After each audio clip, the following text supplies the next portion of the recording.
So with the joinery on the headboard complete, the only other joinery in this project is to connect the rails to the posts. And that's going to be done with a stub mortise and tenon, and then there'll be a couple of bolts on the back side which pull that tenon into that mortise, keep it nice and snug, and also allows it to be disassembled pretty easily. So I have the rail stock here, and I rough milled this a couple videos ago. And on the top side, the top edge, I want that to be pretty much nice and straight. I don't really want a live edge or any kind of deviation there. So the first thing I'm going to do is take these over to the jointer and remove enough material so that I can get mostly a straight edge on here without any of this curved stuff. On this one, I'm probably still going to have a little bit of a curve up here towards this side, but on the other side, this one here, I should be able to remove all the live edge and still have a significantly thick enough piece of wood for this rail. So I'm hoping I can keep the width of these consistent from left to right as I run them over the jointer. I'm going to take the same number of passes off of each, so hopefully they end up roughly the same width. If they're not exactly the same, it's not that big of a deal because they're not that close in the project. I'll never really be able to tell that one is slightly wider than the other one. So now I need to look at cutting these things to length, and the area that I'm most concerned about is up here where this crotch figure is, because I have these chunks here where this branch was cut off, and I wanted these to come right up into the post. But if I cut them there, I lose some of this crotch figure, which I guess isn't the end of the world, but I'm guessing that's probably what's going to end up happening. I don't really know if I like, if I were to cut it back to here, and I end up with like this little clipped area right here where it comes up to the post, I don't know if I really like that, so I think I'm still just going to come back and cut it off right at here. But I'm still going to add that little bit of material on here for that stub tenon. I think I'll still be okay. So I'll take these over to the chop saw, I'll get them cut to length, and then we can start working on the stub tenon.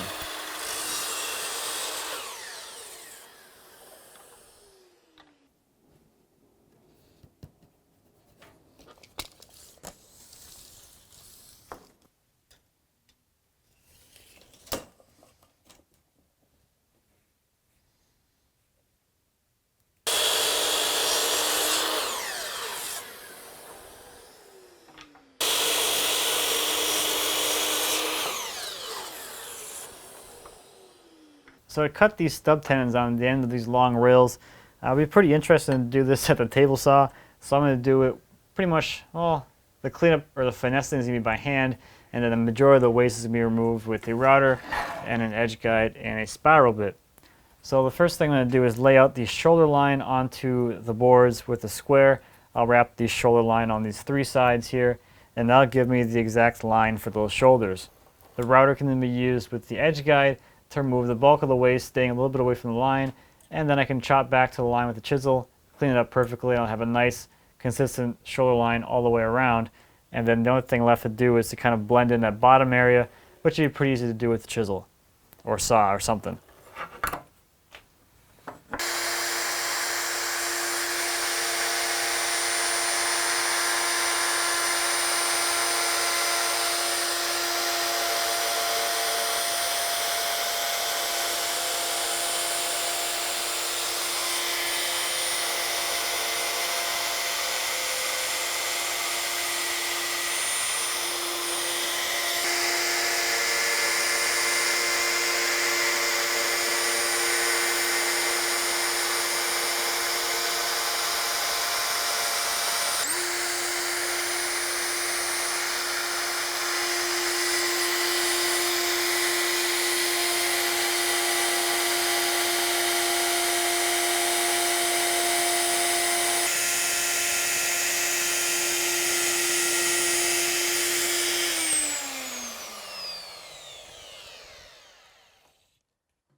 So now I'll cut this tenon to length. On this end, the footboard end, I'm going to make this tenon 4 inches long, and then on the headboard side, it's going to be 6 inches long. I want the tenon to start a 1/2 inch from the top side here, so that gives me a little bit of shoulder to cover any imperfections in the top of the mortise.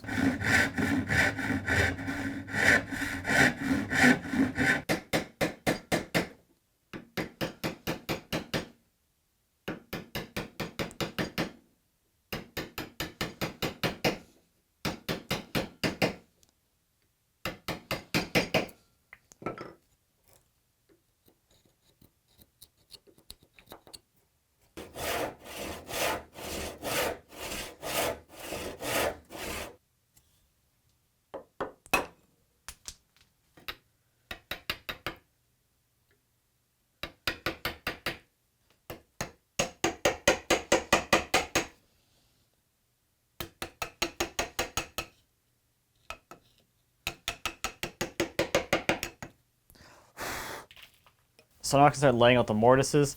So I know the top of the rail is going to be 14 inches off the floor, and the tenon, or the shoulder on the top of the tenon, is going to be a 1/2 inch. So the top of the rail, or top of the mortise, is going to be right here. So I can make a scribe line across both these here. And then this is the headboard side, so that tenon is 6 inches long. So I can come down here 6 inches and mark that out.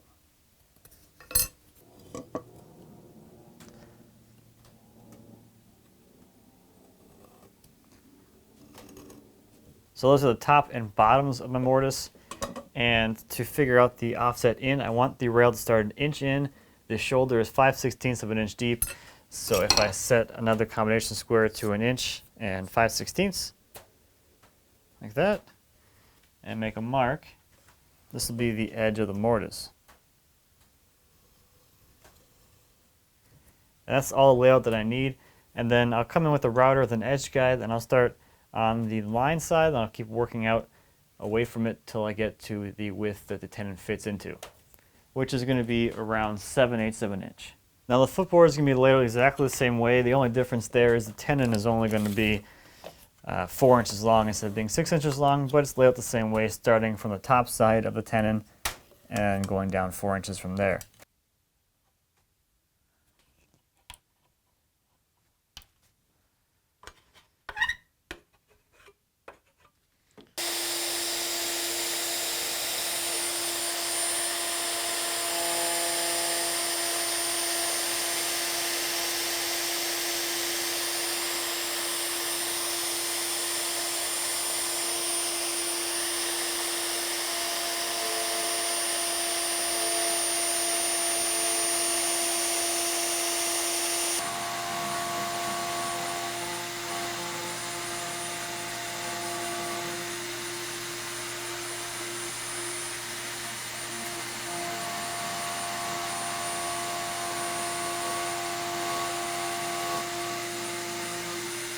So I have this offcut from cutting the tenon to size on the end of the rails, and this is going to give me a really quick way to make sure that my mortise is the right size.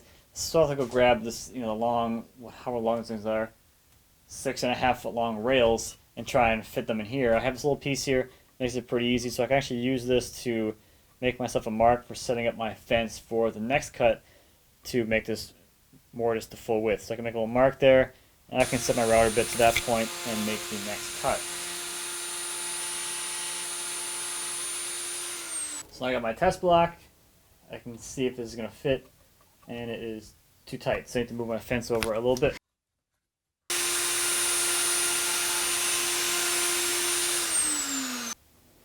Pretty good. So I can finish cutting all of these, and I can chop the ends of these mortises square so they match the square tenons.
And while I'm working on the rails, I'm going to run a groove in the back side of them, and this is going to help attach and align the ledger, which is going to support the mattress slats.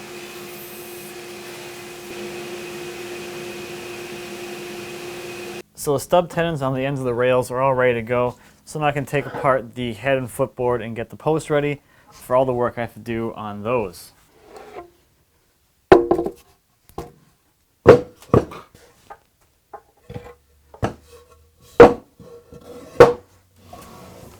So now I'm ready to start cutting the posts to size, and I spent a decent amount of time in SketchUp kind of running through some designs on the posts just to pick what I liked best.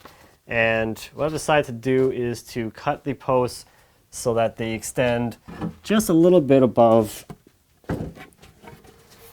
the joint here, and that'll leave this end grain exposed. I think that'd be a pretty cool look, as opposed to running the posts all the way to the top, which is kind of what I was leaning towards in the beginning. So I printed out just a little bit of a drawing from SketchUp that has all of the little transition points in it, so I could easily bring that out here and make a full-size template. So I laid out all my transition areas and the extents of the posts onto a piece of MDF, and then I used a drawing bow to approximate the curves that I had established in the computer. And then from there, it's pretty simple just to cut the template out, and then I could refine the curves a little bit with a compass plane. This template doesn't have to be super perfect because I'm not using it as like a pattern template for routing. I'm going to be drawing it on there and then like cleaning it up by hand. So as long as it's pretty close and there aren't any like ridiculously high spots in my pattern, I should be good. So now I have my pattern here, so I'm ready to go for the whole shaping process. I'm going to start cutting these all down to length, and then I can go from there. The footboard, however, is shorter, so I'm going to make a new pattern for those ones, and I'm going to see what I can do to kind of transition from I think they're going to be like 6 inches shorter. So they kind of approximate this, but like shrunk down a little bit. So I'll be messing with that as well, but time to start cutting.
So here is the template that I came up with for the footboard posts.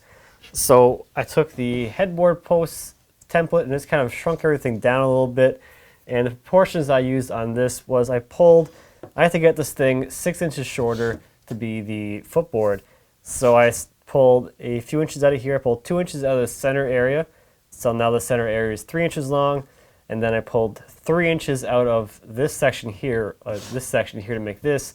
And then up here I pulled an inch out of the top to make up the last bit of difference. And then I created some more curves with the bow again, just to find something that kind of matched the same curvature as this. So now with this created, I can cut this out and then cut all the posts and just do the whole process over again for those two footboard posts.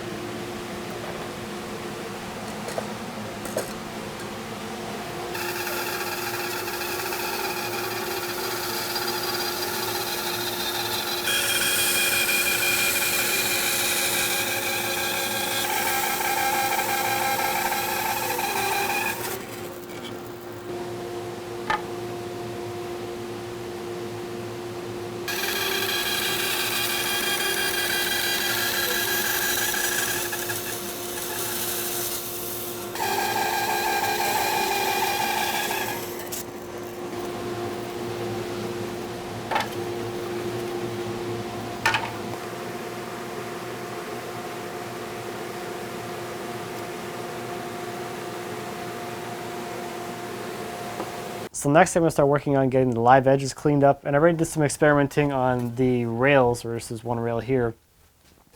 This is kind of the look I'm going for here. I've removed the outer bark and I've left the inner bark, and it's a pretty simple process. It was just a little bit of rough work with a draw knife to remove the majority of the bark, and then the whole area gets blended and finished with a kind of like a Scotch-Brite pad on an angle grinder. So the process is pretty simple, but I absolutely love the results that this gives. It's a really, really cool look, and I think it looks a lot better than the whole bare wood kind of look. It still has some of that organic nature to it. So I'm going to start on the headboard piece here, get this in the vise. So with the draw knife I can come in here and remove the outer bark and just kind of leave the transition area between the outer bark and the inner bark, and that'll give me some material to remove and kind of blend together with the grinder.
So the next step is going to be using one of these kind of Scotch-Brite type pads. This is a fine grit pad, and I've experimented with a couple different ways of doing this. You can use these things without the backer that they're supposed to have on them, and that's going to allow these to conform to different shapes.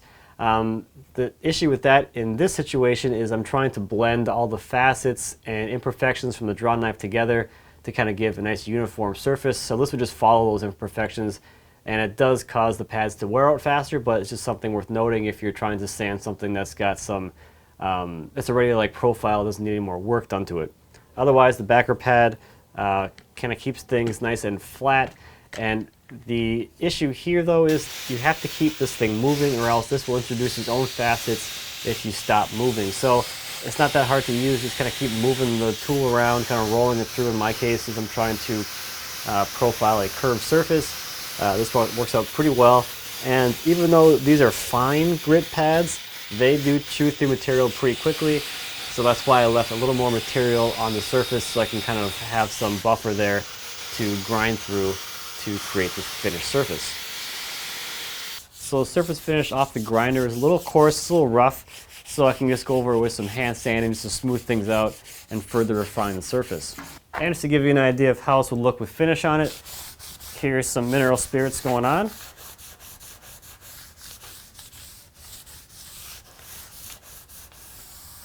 So I think that makes for a really cool and dramatic effect. It's like nothing I've really ever seen before. Pretty cool, huh? So I have the headboard here and I'm getting ready to glue it up, and I was doing a quick check to make sure this is going to work out all right. The main thing here is I've attached these blocks of wood to the face of the boards. That's going to help me to be able to pull them together at that angle. Otherwise, you wouldn't be able to apply pressure across the joint. It would be kind of pulling it apart. So these blocks are just some cedar, and I've cut a bevel on them. They're at the same angle that the boards are at, and that allows the clamps to clamp basically squarely to that joint and pull it together nicely. So I've shown this block clamping technique a few times in the past, anytime I've done a angled glue up like this. And the idea here is that the blocks are made from a weaker material than the wood that you're gluing together. So in my case here I have some cedar, which is pretty weak, and these are glued directly to the face of the boards with just regular tight bond glue. So the bond is extremely strong, so they're not going to pop off as I'm applying pressure. However, when I'm ready to remove them, if I hit them with a mallet hard enough or a chisel to break them off, it's the fibers in the cedar that are going to break, not the glue and not the walnut beneath it, because it is those cedar fibers that are the weakest link in that whole connection. And then I can do some surface prep, finish sanding this whole thing, and you'll never know those things were attached in the first place. And lastly, I'm going to use epoxy for this glue up for two reasons. Primarily just for the extra working time. This should go together pretty easily, but just in case, it's nice to have the extra working time. With the epoxy, I can be out here for about at least a half hour, maybe even 45 minutes, messing with things before it actually starts to grab. So that's kind of a nice thing. A secondary reason is if I can't get all of the squeeze out cleaned up, the epoxy is not going to mess with the finish. The finished area is going to look exactly the same as the epoxy on top of the wood. So it's kind of nice that way too. I don't have to worry about messing up the finish.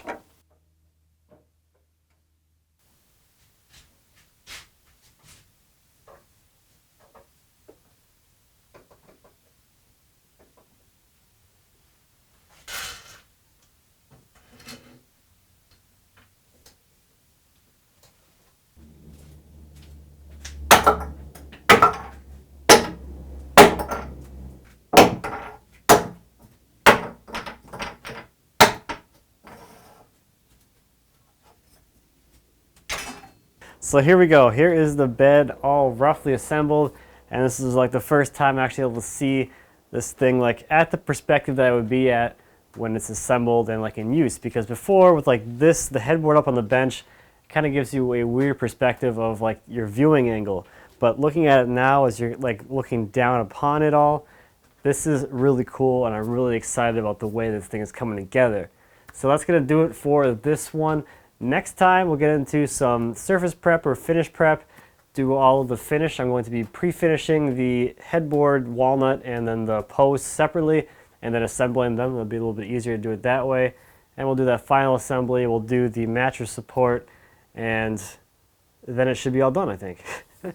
So thank you as always for watching. I greatly appreciate it. If you have any questions or comments on the bed build or anything here in my shop, please feel free to leave me a comment. As always, I'd be happy to answer any questions you might have. And until next time, happy woodworking.